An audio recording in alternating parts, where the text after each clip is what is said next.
I identified with Hannah because of what she was going through. I remember, even though it was 40 plus years ago, the agony of every month being disappointed that a child wasn't conceived. And people don't understand, or at least the people around me at the time didn't understand the what I was really going through. My whole purpose in life, I was in my 20s, it was in the 70s. My whole purpose in life was to be a mother. And when that doesn't happen, you don't know what to do about yourself. You feel like a failure. You feel like, why me? Now, in those days, I was not a Christian. I went to church, but I didn't follow the Lord. So I didn't have any support. And I don't get that sense that in the beginning that Hannah had any support. Pastor Dave said that on the first part of his message, the first week, her husband said to her, "Why are you so upset?" I used to hear that every month. Why are you so upset? What's the problem? And then even the comment, "You have me," I heard that. And then I would hear from people around that didn't know us very well, because I'm never one to talk about my personal life, but they would say, "When are you going to start having a family?" And it would stab me every time.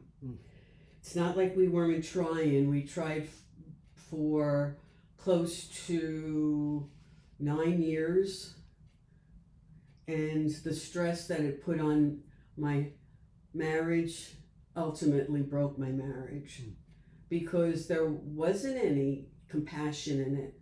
It was, "I don't understand why you're so upset." So my reference to Hannah is, I know what she was going through. I know the pain she was feeling.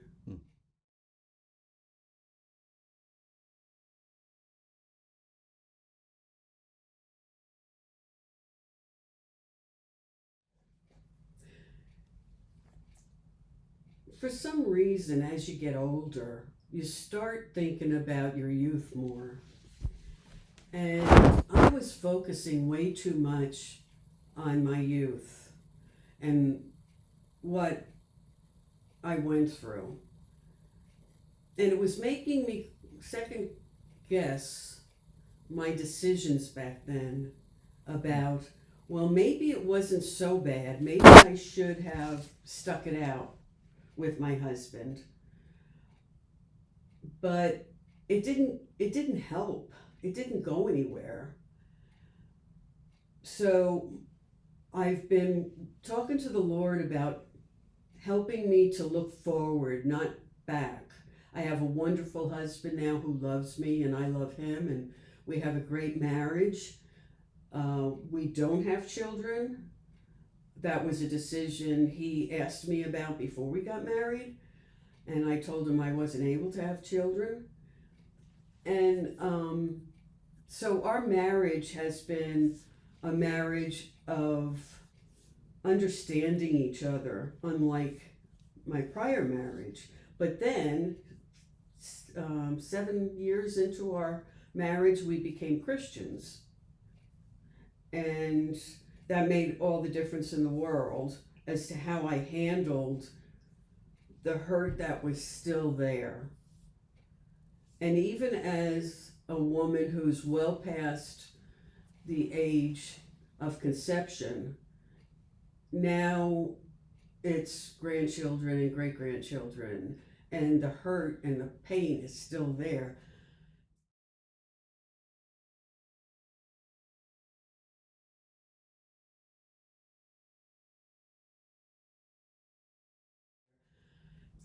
What I related to most in Pastor Dave's message was the fact that you never know what somebody's going through, no matter how old they are.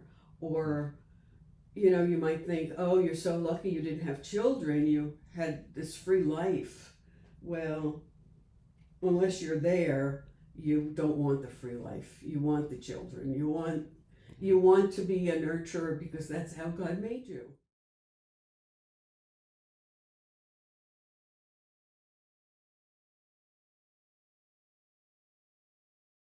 So I'm trying to just keep forward looking and love the people that are around me and love the children that are around me.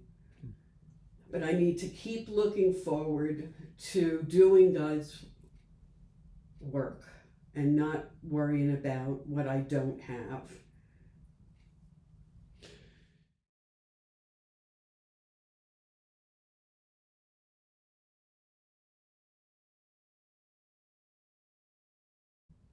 Yeah, you go through struggles in life and it's how you handle them, and the Lord knows that you don't always handle them the best, but the people around you are the ones that lift you up and encourage you. And that's what John and I try to do, but we have such a close-knit group around us right now that we're always lifting each other up when need be. John and I aren't always doing all the ministry. We have friends who minister to us too.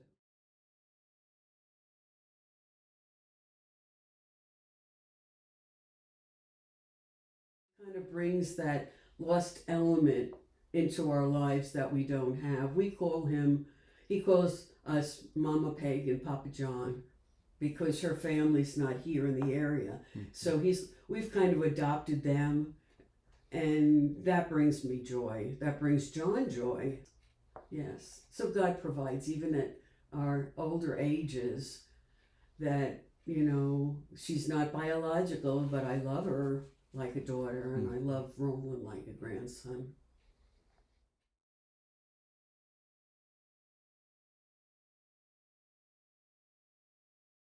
That I always told my sister I would take care of. But there's different ways you can take care of somebody. Right. And I'm learning that at this age. I keep close tabs on him, and he loves coming to church, so that's something we do every week together, no matter where we end up going. So, yeah. Okay. Yeah.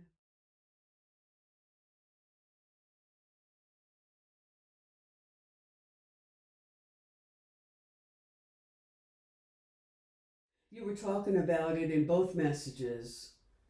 I guess it's about understanding what people are going through. You don't know why somebody's the way they are. Right.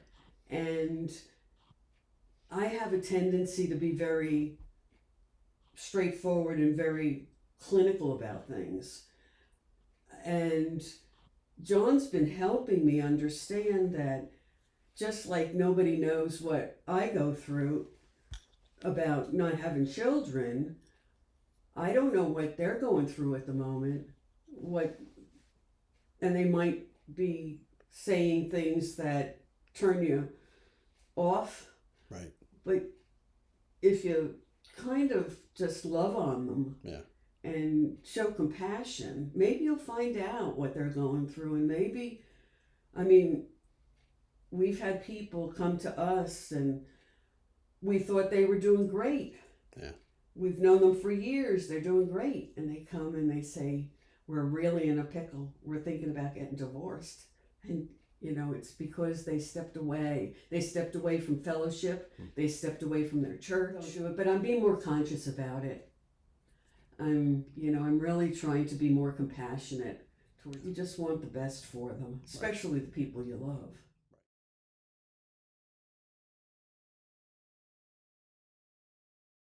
Somebody that you can tell anything to and it's not going to get past that person. Okay. That's a safe person. Okay. I have safe people in my life. It's paramount to being able to be in fellowship with people. God made us to be in fellowship. And if you can't trust the person that you're in fellowship with, it's not a close connection.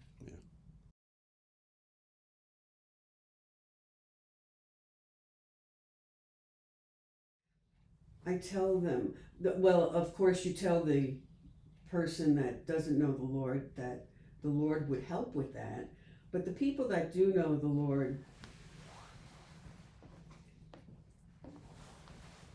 from an experience I've had not too long ago, I struggled and I didn't want the Lord's help because I decided that, well, if I'm struggling this much, where are you? What are you doing?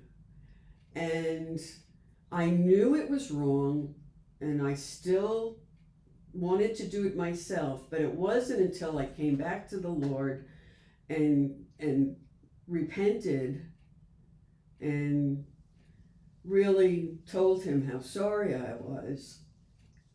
That's the only time I got peace back. Okay. You're not going to get peace in your struggles if you're not taking it to the Lord. Okay.